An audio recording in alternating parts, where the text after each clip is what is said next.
I told you there was a coin that was fully decentralized, had fundraising capabilities via auctions, and had incredible interoperability? Well, look no further. You found Polkadot. This is a video going over a lot of the analysis that I found, basically going through my do your own research strategy, which video linked above on that, to make sure you do your own research on any project in the crypto ecosystem, really understanding something, because you don't want to invest in something that you do not understand. And you definitely want to take the time to know these things. So today we're talking about Polkadot and their project Polkastarter. Basically, Polkastarter, as I said before, is a fully decentralized way for people to get in early on projects, and they're doing this in a fundraising way. And it's beautiful that this is decentralized, because a lot of the issue with the ICO boom, the initial coin offering boom, was a centralization and a lot of projects kind of rug pulling, pumping and dumping.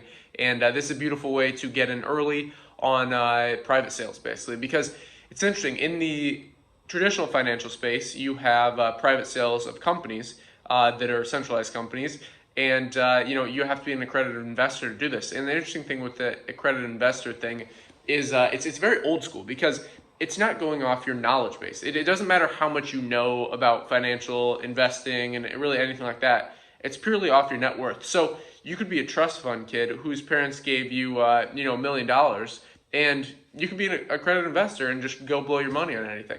That's how they do it in the traditional financial space.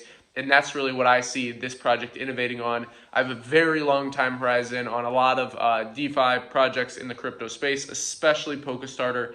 Very interesting. Another one that you could look into, we're not going to cover today, is DuckDAO Dime. Ivan Unchecked loves this one. So let's talk about Polkastarter. First, you need to understand what it's built on. So it's on the Polkadot ecosystem. So Polkadot is basically a scalable, cross-chain, user-driven governance project. Now, let's go into each of those things. They're not just buzzwords. Let's actually explain what each of these are. So one of the big issues with blockchain technology is you have all these different ecosystems. So think of them as like different languages. So you have Ethereum, you have Algorand, you have Polkadot. And one of the issues here is there's not as much interoperability. They're not cross-chain. And that's basically cross-chain and interoperability are very similar. So basically, you have multiple blockchains. You can think of them as different lines running, different chains. But what Polkadot is it brings them all together, interoperability. What that does is it creates a cross-chain system where you can trade any of these assets on all these different systems. And in each of these individual systems, like just Ethereum, just Algorand, you have the problem, just like Tron, you have the problem of only those assets in that ecosystem work together. But that's what Polkadot basically is trying to innovate on. I think this is very interesting, because if you want to really see the future of the cryptocurrency space, the blockchain space, this is what we need. We need an innovative project like this that is basically, they call themselves like blockchain 3.0, which I really enjoy. So, ETH is ETH 2.0, Polkadot's kind of ahead of the curve, and we saw a lot of hype with this. Basically, then we'll cover the scalability feature. One of the issues with Ethereum and a lot of these blockchains is very high gas fees and just fees in general. Also kind of congestion, and what Polkadot really does through their decentralized manner, really focusing on decentralization, is eliminates this. So that's kind of one of their perks. And then lastly, we have a driven governance project, and then we'll get into Polkastarter. That's what everybody's wanting. But again, we have to lay the foundation of what Polkastarter is built on to kind of really understand what it is. So we have the driven governance project. So basically what this means is anyone that holds the Polkadot token and basically locks this up. So you can do this in a couple of different ways, like staking is a good one. What this does is it creates a situation where you can have governance with this project without holding a massive amount. So a lot of projects, you can only really have any governance if you hold like multi-millions in these projects. But with Polkadot, it's very beautiful in the way decentralization should be. Each of the users have a say, and that is really what governance projects are all about. So let's talk about Polkastarter. As I said, incredible decentralized kind of auction situation for projects. So it allows projects to raise capital. So it's a win-win situation. It allows projects to raise capital in a decentralized manner, so helping them build. And then it's helping the investors build, because everything is open. There's nothing behind closed doors. If they're not forced to invest in any project, just like you're not forced to invest in anything. You don't have to invest in crypto. You don't have to invest in stocks. You don't have to invest in bonds. You don't have to invest in real estate. Just like you don't have to invest in any of these projects. You can just spend a couple of months just looking at all the projects going, okay, maybe let's paper trade. So let me look at this project and go, okay, maybe if I'm really interested, but I feel like I'm FOMOing in a little bit, fear of missing out. I'm FOMOing in a little bit. Let me just write down, okay, what if I would have put $1,000 or $500 into this project, just a very small amount, at December, on Christmas Day, December 26, 2020. What would have happened?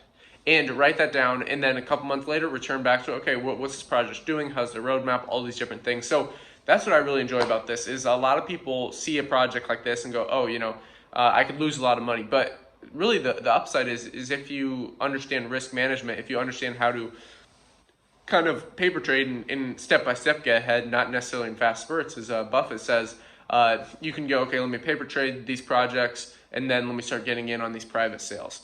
So one really, really good thing as far as tokenomics goes, as we cover in our Do Your Own Research video, it's important to look at the tokenomics, the fundamentals, the technicals, the sentimentals, and for tokenomics, they have a fixed supply, which is so, so important. The total supply is 100 million Polkastarter coins, POLS, and the current is 37 million. So this is very, very interesting, and I think it's a great project. And an interesting thing about Polkastarter, it was actually originally launched on ETH.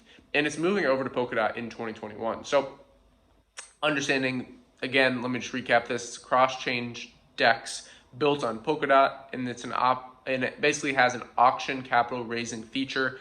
I hope you understand that. Basically, decentralized exchanges are, I really think, the way of the future. You have a Uniswap really leading the way, who had an airdrop, by the way. I think anything that's decentralized, like AAX is a great DEX. And most likely they will be having an airdrop early 2021. We've talked about that in past videos on a top 3 airdrops upcoming. We talked about Badger. We talked about the Flare Network airdrop for XRP holders. And we talked about AAX. But that's all, could be speculation. Could be you getting a nice airdrop. So taking a look at what Uniswap did, I think Polkastarter has potential of doing the same. They recently had their testnet launch with a POLS 1.0, and then they also have a higher throughput and cheaper transactions than Ethereum. So as we talked about, this is what the Polkadot ecosystem in general, Polkastarter is just one of these projects being built really with this ecosystem. But it's the problem with Ethereum is it's a lot of congestion. It's a great project, don't get me wrong. Ethereum is really the future. I think they're doing incredible things. But I really am personally interested in these smaller cap projects. If I got into Ethereum maybe when it was like $10, I would be loving it.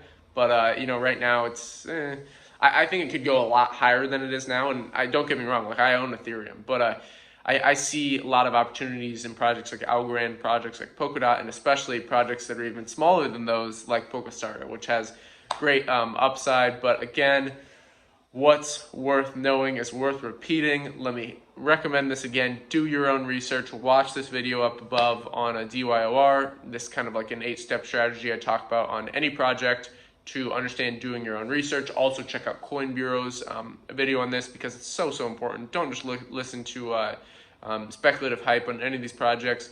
Take the balanced approach. Go, okay, let me input some data. Let me kind of do a thesis, antithesis, and a synthesis, kind of the alchemic conversion, if you will, that's been around for thousands of years, and go from there. So we can talk more about that maybe in another video, thesis, antithesis, synthesis, synthesizing data, information, things that you learn. But yeah, that's all for today. Thank you very much for watching. If you enjoyed this video, please leave us a like, a subscribe, click that bell button, hit all, like, subscribe, bell button, all, and then let us know in the comments what you think about Polkastarter and the Polkadot ecosystem as a whole. So thanks again, till next time.